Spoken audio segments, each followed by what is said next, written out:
전 세계 고등학교 1학년생이 일주일에 몇 시간 공부하나, 이 통계가 있어요. 막 뚫고 나가려는 나라가 있죠. 저기 보라색 기운이 도는 부분이 있죠. 이게 정규 수업이에요. 우리나라 정규 수업만 해도 저 밑에 핀란드나 스웨덴 학생들의 모든 종류의 공부 시간을 더한 것보다 더 길어요.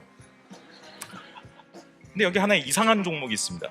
숙제하는데 걸리는 시간이 꼴찌예요. 우리나라 바로 밑에 미국을 보시면 미국은 전체적으로는 꽤 짧죠. 근데 숙제하는데 걸리는 시간은 거의 2배입니다.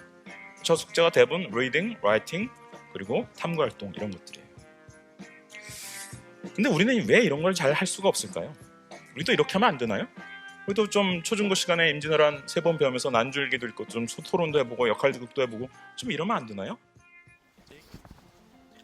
네, 영상 잘 보셨나요? 저는 정말 많이 공감하면서 봤는데요. 실제로 저는 우리 아이들이 스스로 공부할 수 있는 시간이 정말 부족하다는 생각을 합니다. 우리 아이들은 아침 일찍 학교에 가서 수업을 듣고 수업이 끝난 뒤에 학원에 가서 수업을 듣고 그 뒤에는 학교와 학원 숙제를 하느라 늦은 시간까지 공부를 합니다. 이렇게 많은 시간을 공부함에도 불구하고 많은 학생들이 자신이 원하는 결과를 얻지 못하는 이유가 무엇일까요?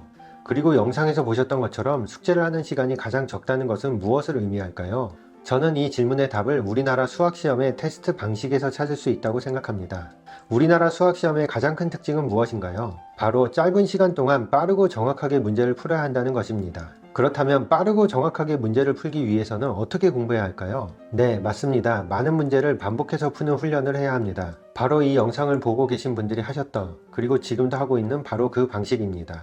이런 방식으로 공부를 할 때에는 문제를 푸는 요령을 잘 가르쳐 줄 수 있는 선생님이 중요합니다. 빠르고 쉽게 그리고 편리하게 문제를 풀 수 있는 방법을 알려주는 것이 가장 중요하다는 것입니다. 또한 많은 문제를 풀기 위해서는 선행을 필수적으로 할 수밖에 없는데요. 빨리 진도를 나가야 문제 푸는 훈련을 할 수 있는 시간을 확보할 수 있기 때문입니다. 이렇게 빨리 여러 번 반복하는 방식으로 공부할 때의 문제점은 학생들이 스스로 생각할 수 있는 기회를 잃어버리게 된다는 것입니다. 이 문제를 왜 이렇게 푸는지, 이 공식은 어떻게 나오게 되었는지, 비슷해 보이는 두 문제가 왜 풀이 방법이 다른지 등등 수학을 더 깊이 있고 즐겁게 공부할 수 있는 기회를 잃어버리는 것이나 마찬가지입니다. 그렇기 때문에 많은 학생들이 수학을 마치 암기 과목처럼 공부하게 되고 점점 수학의 흥미를 잃어가게 됩니다. 뿐만 아니라 이런 방식의 공부법은 단기적으로는 효과적일지 모르지만 문제를 푸는 기술만 배울 뿐 원리를 배우지 못하기 때문에 시간이 지나면 금방 잊혀지게 됩니다.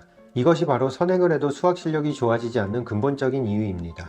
앞서 영상에서 우리나라 학생들이 수업을 듣는 시간이 가장 많다는 것을 보셨을 텐데요. 그 이유 또한 마찬가지입니다. 많은 문제를 반복해서 푸는 훈련을 해야 하는데 학생이 스스로 고민하고 답을 찾도록 하면 시간이 오래 걸리게 되고 그만큼 문제를 푸는 훈련을 많이 할 수 없게 됩니다. 그래서 학생을 기다리기보다는 선생님이 방법을 잘 정리해 뒀으니까 너는 이대로 따라하기만 해 라는 주입식 수업을 하게 됩니다. 그래서 학생이 스스로 고민하고 답을 찾기보다는 선생님으로부터 지식, 여기서 말씀드리는 지식은 문제를 푸는 방법 또는 기술을 말씀드리는데요. 그 기술을 전수받는데 많은 시간을 할애하게 됩니다. 이제 앞서 보여드린 영상의 의미가 조금은 이해가 되셨나요? 저 또한 학생들에게 수학을 가르치면서 학생 스스로 고민하고 방법을 찾는 공부법을 강조하지만 고등학교 학생들에게는 그 방법을 적용하기에 무리가 있다고 느끼곤 합니다. 학생들이 스스로 깨닫도록 유도하려면 적은 문제를 풀더라도 오랫동안 고민할 수 있도록 해야 하는데 학생들 또한 문제가 빨리 풀리지 않으면 불안해하고 결국은 많은 문제를 반복해서 풀어야만 안심을 하는 것 같습니다.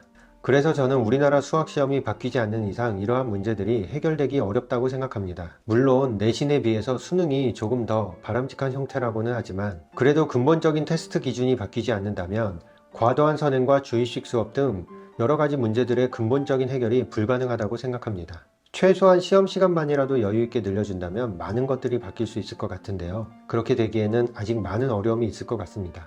이렇게 오늘은 우리나라 수학시험 방식에 따른 여러가지 문제점을 생각해 보았는데요. 언젠가는 우리나라의 수학시험 방식이 학생들이 수학을 좀 더 즐겁게 공부할 수 있는 방식으로 바뀌기를 희망해 보면서 오늘 영상을 마칠까 합니다. 다음에도 또 유익한 내용으로 다시 찾아뵙도록 하겠습니다. 감사합니다.